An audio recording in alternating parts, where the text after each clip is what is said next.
नमस्कार, मी सेजल पुरवार. महाराष्ट्राचे महानिर्णय या विशेष कार्यक्रमामध्ये तुमचं मनपूर्वक स्वागत. सुरुवातीला पाहूयात एक महत्त्वाची बातमी.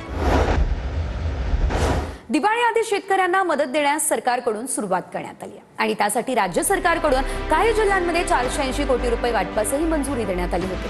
अमरावती विभागातील अकोला, बुलढाणा, वाशिम आणि संभाजीनगर या विभागातील जालना, हिंगोली जिल्ह्यातील शेतकऱ्यांना मदत मंजूर झाली. ऑगस्ट आणि सप्टेंबर महिन्यामध्ये झालेल्या अतिवृष्टीच्या पार्श्वभूमीवरती शेतकऱ्यांना ही मदत मिळते. नक्षलवादी चळवळ देशात अखेरच्या घटका मोजत असतानाच महाराष्ट्रामध्ये या चळवळीला जोरदार धक्का बसला. जहाल नक्षलवादी भूपतीसह 60हून अधिक नक्षलवाद्यांनी आत्मसमर्पण केलंय. हे सर्व नक्षलवादी समाजाच्या मुख्य प्रवाहात आले. मुख्यमंत्री देवेंद्र फडणवीस यांच्या उपस्थितीमध्ये सर्वांनी शस्त्र खाली ठेवली आणि संविधान हाती घेतलंय.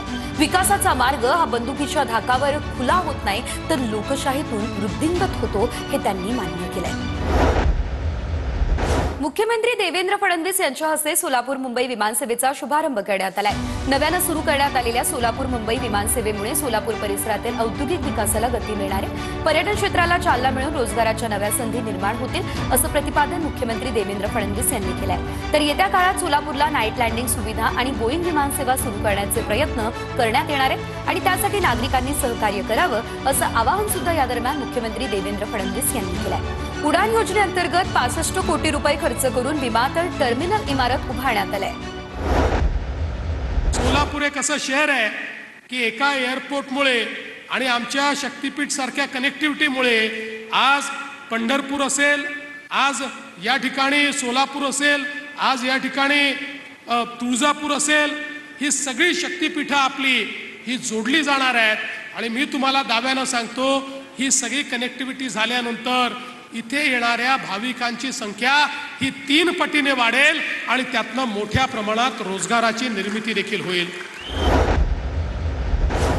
कॅनडा सरकारच्या परराष्ट्र व्यवहार मंत्री अनिता आनंद यांच्या नेतृत्वाखालील शिष्टमंडळानं मुख्यमंत्री देवेंद्र फडणवीस यांची वर्षा या शासकीय निवासस्थानी भेट घेतली. यावेळी तंत्रज्ञान, शिक्षण, वित्त, व्यापार, गुंतवणूक, उद्योग यासह विविध बाबींवरती चर्चा झाली. यावेळी विविध क्षेत्रामध्ये सहकार्य आणि विकासाच्या संधींबाबत माहितीही देण्यात आली. कॅनडामधील उद्योजक, व्यापार आणि गुंतवणूकदारांसाठी महाराष्ट्रातील संधी या विकासातील भागीदारी आणि सहकार्याच्या नव्या उंची गाठतील असा विश्वास मुख्यमंत्री देवेंद्र फडणवीस यांनी व्यक्त केला. रत्नागिरी जिल्ह्यातील मंडणगड तालुक्यामध्ये दिवाणी आणि फौजदारी न्यायालयाच्या नव्या इमारतीचं उद्घाटन सरन्यायाधीश भूषण गवई यांच्या हस्ते झालं आणि या कार्यक्रमाला मुख्यमंत्री देवेंद्र फडणवीस आणि उपमुख्यमंत्री एकनाथ शिंदे यांचीही उपस्थिती होती. मंडणगडमधील न्यायालयासारखी इमारत देशातील कुठल्याही तालुक्यामध्ये नसेल असं कौतुक यावेळी सरन्यायाधीश गवई यांनी केलं. डॉक्टर बाबासाहेब आंबेडकर यांच्या पीपल्स एज्युकेशन सोसायटीच्या शैक्षणिक संस्था आणि वसतिगृहांच्या जतन आणि संवर्धनासाठी मंत्रिमंडळानं स्वतंत्र योजनेस मान्यता दिली आणि या योजनेतून 9 शैक्षणिक संस्था आणि 2 वसतिगृहांचं संवर्धन केलं जाणार आहे. पुढील 5 वर्षांसाठी दरवर्षी 100 कोटी म्हणजेच एकूण 500 कोटी रुपयांची तरतूदही करण्यात आली आहे. या निर्णयामुळे बाबासाहेब आंबेडकरांच्या वारशाचं जतन होणार आहे. हा निर्णय भारतरत्न डॉक्टर बाबासाहेबांच्या कार्याला वंदन करणारा आणि समाजातल्या दुर्बल घटकांना बळ देणारा ठरणार आहे.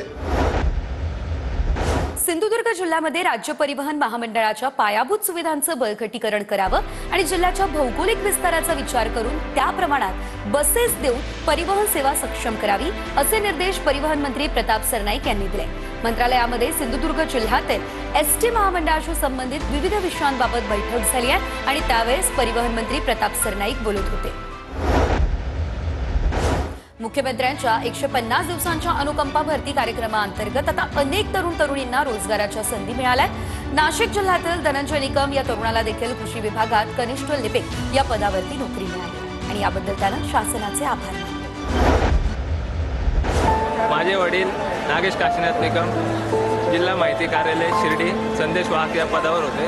2024 रोजी त्यांच्या अल्पशा आजारामुळे निधन झालं. माननीय मुख्यमंत्री यांच्या 150 दिवसाच्या अनुकंपाच्या कार्यक्रमामध्ये मला कृषी विभागात कनिष्ठ लिपिक म्हणून या पदावर नोकरी मिळाली. मी महाराष्ट्र शासनाचे खूप खूप आभार मानतो. महाराष्ट्राचे महानिर्णय या विशेष कार्यक्रमामध्ये आता वेळ झाली इथेच थांबण्याची.